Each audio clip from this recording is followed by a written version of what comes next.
Hello everyone friends, अगर आप text analytics में इंटरेस्टेड हैं तो और एक बहुत ही पावरफुल टूल है। यहाँ पे मैंने जो प्लेलिस्ट बनाई है इनमें मैंने अभी एक बारी नोटिस किया कि टोटल 71 के करीब वीडियो मैंने बना दिए हैं टेक्स्ट एनालिटिक्स के ऊपर यूजिंग आर।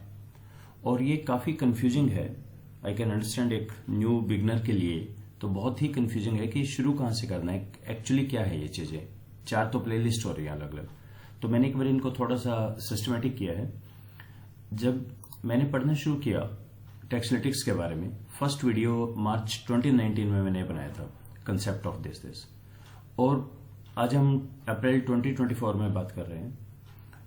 पिछले 5 साल में बहुत सारे नए पैकेजेस आ गए हैं, नए कंसेप्ट आ गए हैं। मैंने काफी कुछ सीखा है जो यहाँ शेयर करने की कोशिश की है, और आगे भी एक बहुत लंबी जर्नी अभी बाकी है। पर अभी तक का अगर मैं आपको बताऊं, मैंने 4 प्लेलिस्ट बनाई है। एक है basic text analytics. Basic text analytics में हमने बात की है बहुत जो बेसिक हैं, लाइक टीएम एक बहुत पावरफुल फंक्शन है, क्यूडेप, स्ट्रिंग आई, स्ट्रिंग आर, ये बहुत बेसिक वाले फंक्शन है। एक फाइल को इंपोर्ट करना, मैनी फाइल्स को इंपोर्ट करना। यहाँ पे हमने ट्विटर की भी बात की थी, ट्विटर से कैसे डाटा लेते हैं, और एक प्रोसेस की बात की है। तो अगर हम देखें कि टेक्स्ट एनालिटिक्स में होता क्या है, हमारे पास टेक्स्ट है तो उसके एनालिसिस कैसे करेंगे। तो जैसे डाटा की करते हैं, पहले प्री प्रोसेसिंग होता है, फिर एनालिसिस होता है और विजुअलाइजेशन होता है। वही 3 स्टेप्स यहाँ है। प्री प्रोसेसिंग मतलब आप इंपोर्ट करेंगे, उसको लोअर केस में करेंगे, वहां से स्टॉप वर्ड्स हटाएंगे, पंक्चुएशन मार्क्स, स्पेशल कैरेक्टर, ये सब हटाएंगे। ये सारी बातें यहाँ पे डिस्कस की गई हैं, और प्रोसेस भी बताइए। अब फाइल भी कई तरह की है, टेक्स्ट फाइल, पीडीएफ फाइल, एक फाइल, एक से ज्यादा फाइल, वेब के पेज से उठानी है फाइल, ये सारे यहाँ पे कंसेप्ट डिस्कस किए हैं कुछ। तो ये करीब 30 के करीब वीडियोस हैं यहाँ पे। तो अगर आज कोई आप बिगनिंग करना चाहें, अगर आप ये वीडियो देखते हैं बहुत अच्छा है, आपको फंडामेंटल्स पता चलेंगे। पर अगर आप थोड़ा सा जल्दी में हैं तो आप ये पूरी प्लेलिस्ट सेफली छोड़ सकते हैं, क्योंकि पहले हम जो अलग अलग चीजें करते थे अब वो एक पैकेज में ही आ गया है सारा। तो यहाँ पे मैंने वीडियो बनाई अप टू नंबर 22, इंक्लूडिंग किसी के 2 पार्ट हैं, किसी के 3 पार्ट हैं, वीडियो 30 है। और सेकंड पार्ट मैंने अलग कर दिया था सेंटिमेंट एनालिसिस को। सेंटिमेंट एनालिसिस एक बिल्कुल अलग चीज है टेक्स्ट एनालिटिक्स के अंदर। इसमें ना कोई क्लीनिंग रिक्वायर्ड है, ना कुछ प्री प्रोसेसिंग। इंपोर्ट करें और आप सेंटिमेंट एनालिसिस यूज कर सकते हैं। थर्ड हमने एक अलग से डिस्कस किया था ट्विटर पे, 10 वीडियो थे। अब ट्विटर ने तो बंद ही कर दिया है, एटलीस्ट आर से डाटा अपस्क्रैप करना नॉट पॉसिबल, तो ये छोड़ते हैं। और अभी मैंने पिछले शायद 1 साल में इस पे काफी काम किया है। ये है हमारा क्वेंटेडा। क्वेंटेडा है quantitative analysis of textual data. London school of economics के प्रोफेसर हैं, उन्होंने बनाया। 2013 में शुरू किया था और अब इसका 3rd वर्जन आ रहा है। बहुत ही पावरफुल है, और ये बोलते हैं इकोसिस्टम, जिसमें कई चीजें इनबिल्ट हैं। तो एक क्वेंटेडा है यहाँ पे, और इसके बाद एक टीडी टेक्स्ट है। इन दोनों के साथ मैंने और टॉपिक मॉडलिंग ये किया है। तो मैं आपको, अगर आप जस्ट एक बिगनर हैं, तो मैं आपको 15 पैकेज ऐसे बताता हूं और एक शॉर्ट इंट्रोडक्शन दे देता हूं कि हम करते क्या हैं। एक बहुत अच्छा पैकेज है रीड टेक्स्ट। रीड टेक्स्ट आपकी किसी भी फॉर्मेट की फाइल है, पीडीएफ फाइल है, एक्सेल, आपके नोटपैड की फाइल है, वेब पेज है, वर्ड फाइल है, कैसा भी आपके पास टेक्स्ट है उसको उठा लेगा ये, और 2 कॉलम्स में उसको देता है ये। एक में आईडी होगा और दूसरे के अंदर उस जो टेक्स्ट होगा वो आएगा। अब यहां इंपॉर्टेंट ये है, रीड टेक्स्ट को समझना बहुत जरूरी है। अगर आपके पास 10 फाइल हैं तो 10 रो बन जाएंगी। जो भी ये फाइल इंपोर्ट करेगा ना, आउटपुट देगा, उसको डाटा फ्रेम बोलते हैं। डाटा फ्रेम मतलब rows and column, table format. Column fix हैं, 2 ही रहेंगे। और नंबर ऑफ रोज, अगर 10 फाइल हैं तो 10 हो जाएंगी। पर अगर एक एक्सेल की फाइल है जिसमें 4000 लाइन है तो रो 4000 हो जाएंगी। तो ये टेबल फॉर्मेट में आपको दे देगा डाटा को।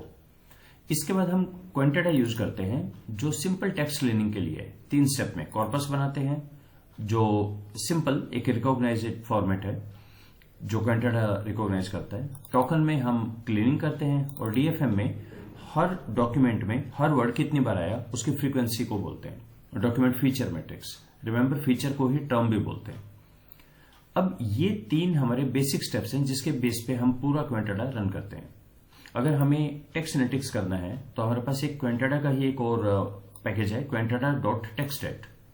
इसके अंदर फंक्शन कुछ लगते हैं कॉर्पस पे। ये जो कॉर्पस बनेंगे, जैसे समरी निकाल सकते हैं, कितने वर्ड हैं, यूनिक वर्ड्स कितने हैं, सेंटेंसेस कितने हैं, रीडेबिलिटी कैसी है उनकी, कौन पढ़ सकता है, कोलोकेशन, कोई लगातार 2 वर्ड है, जैसे न्यू दिल्ली है तो टेक्निकली 2 वर्ड है पर हमेशा इकट्ठे आते हैं ऐसे। और कुछ चीजें हम इसमें से इस पैकेज में अप्लाई करते हैं डीएफएम के ऊपर, जैसे फ्रीक्वेंसी निकालना, कौन से वर्ड आए, यूनिक वर्ड कौन से हैं, लेक्सिकल डाइवर्सिटी कैसी है, कौन से सिमिलरिटी है, कहां डिस्टेंस है, एंट्रोपी है, ये चीजें निकालते हैं।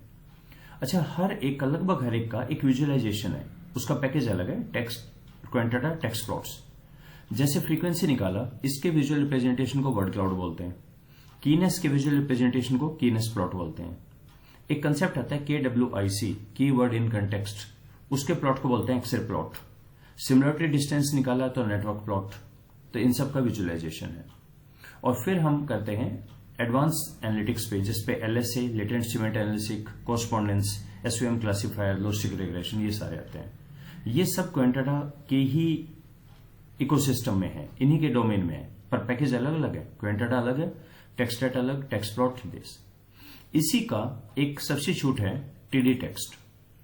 ये भी अपने आप में एक बड़ी दुनिया है TD टेक्स्ट। और जूलिया सिल्जे ने एक बुक लिखी हुई है जो फ्री ऑफ कॉस्ट अवेलेबल भी है। अगर आप TD टेक्स्ट जूलिया लिखते हैं तो गूगल पे इनकी बुक आ जाएगी।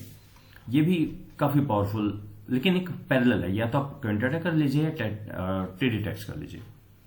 इसके बाद टॉपिक मॉडलिंग जब हम करते हैं तो टॉपिक मॉडलिंग में हमारे पास 3 है, STM, topic model, LDA, 3 package हैं। STM का फंक्शन STM है, टॉपिक मॉडलिंग के अंदर फंक्शन LDA है, और LDA के अंदर SLDA.em, ये रिग्रेशन लाइक के लिए भी यूज होता है, प्रेडिक्टिव एनालिटिक्स के लिए। तो अगर आप टॉपिक मॉडलिंग आपका एजेंडा है, आप करना चाह रहे हैं, तो आपको ये सारा नहीं करना। शॉर्टेस्ट रूट है, रीड टेक्स्ट से अपना फाइल को इंपोर्ट करें, क्वेंटाटा से क्लीन करें, जो आपने पहले कॉर्पस, टोकन, DFM बनाना है, और DFM के ऊपर आपने STM यूज कर सकते हैं। मतलब आप ये ध्यान रखिए, ये बेसिक प्रोसेस है, कॉर्पस बनाना, टोकन बनाना, DFM बनाना, DFM के बाद ही सब कुछ होगा। इनसे टॉपिक मॉडलिंग हो सकता है। अगर आप सेंटिमेंट एनालिसिस करना चाहें तो इन सब का कोई जरूरत नहीं, शॉर्टेस्ट है, रीड टेक्स्ट करें, क्वेंटाटा से इंपोर्ट करें, कॉर्पस बनाएं, और कॉर्पस के ऊपर स्यूजेट एक पैकेज है। बहुत सारे पैकेज हैं, एक अलग प्लेलिस्ट ही मैंने बनाई हुई है, पर स्यूजेट is one of the best. स्यूजेट को यूज करें। इन सब के अंदर 5 और पैकेज हैं जो हम एडिशनल यूज करते हैं। डिप्लायर सबसे ज्यादा यूज होता है पाइप ऑपरेटर की वजह से। पाइप ऑपरेटर क्या होता है? ये होता है percentage greater than, so percentage greater than percentage, control shift M से लगता है। सॉरी, मैंने एंड लगा दिया, यहां परसेंटेज लगेगा, परसेंटेज ग्रेटर देन परसेंटेज। इसको पाइप ऑपरेटर बोलते हैं।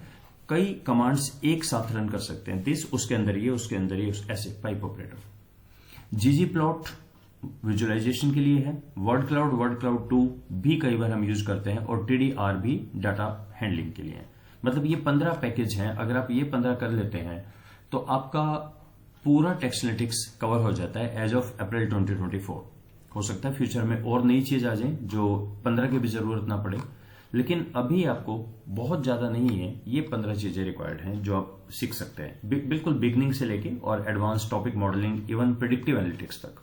ये सारा मैंने एक्सप्लेन किया हुआ है इस प्लेलिस्ट में, जिसका नाम है एडवांस डाटा एनालिटिक्स। अगर आप बेसिक और ये देख लेते हैं, बहुत अच्छा है, फंडामेंटल्स और क्लियर हो जाएंगे। और अगर आप सारा स्किप करते हैं तो भी कोई दिक्कत नहीं है। एडवांस में एक्चुअली ये फ्रॉम बेसिक टू एडवांस है सारा। So this is a snapshot summary of text analytics so far. Let's stop here. Thank you.